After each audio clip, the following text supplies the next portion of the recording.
January 13th, 1975, interview with Ann Borden. Yes. No, this is just one story that I wanted to tell you.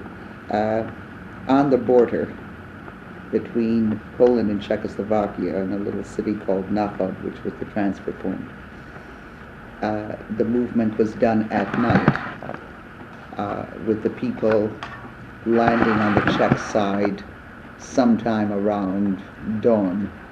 And there were always, every night of the week, frightfully serious incidents.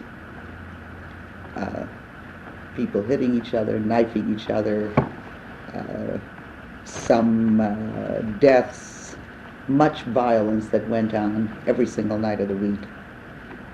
There were Czech guards on the Czechoslovakian side that were always there. When an incident became serious, people were taken to the hospital in Nafod. This went on every single night of the week, except Friday night. Now, Friday night came along, there was the same shortage.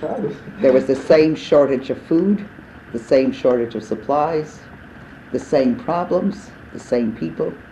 Everything was absolutely the same on Friday night as it was every other night of the week. But it was Shabbos. Everybody was very kind, very polite, very quiet, very thoughtful. Nobody touched anybody else. Nobody hurt anybody. People would sort of try to clean their clothes and put themselves in order. They would talk quietly, politely to each other. They'd sing. They'd wait in line because it was Shabbos.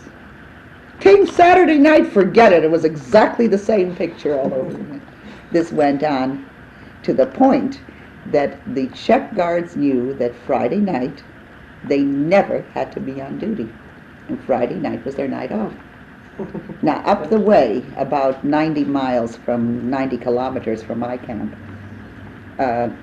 later on was another camp that was opened up in Bromov, and there were 2 people assigned to that camp.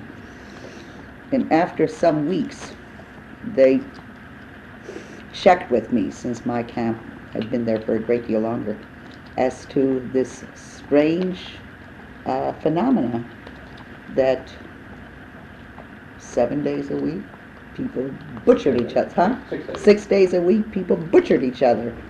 On the 7th night, Friday night, they used to sing, move around quietly. Nobody touched anybody else. Everybody was thoughtful and considerate of everyone else.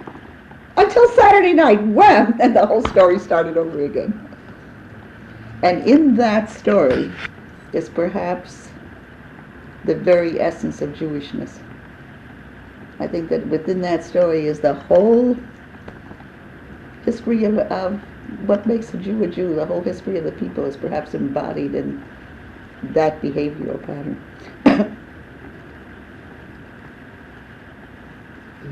And I do know that there is a difference, in the same way as I'm convinced that the apartment smells different Friday night, even though certainly neither one of us have any religious leanings or inclination, but it's still Shabbos.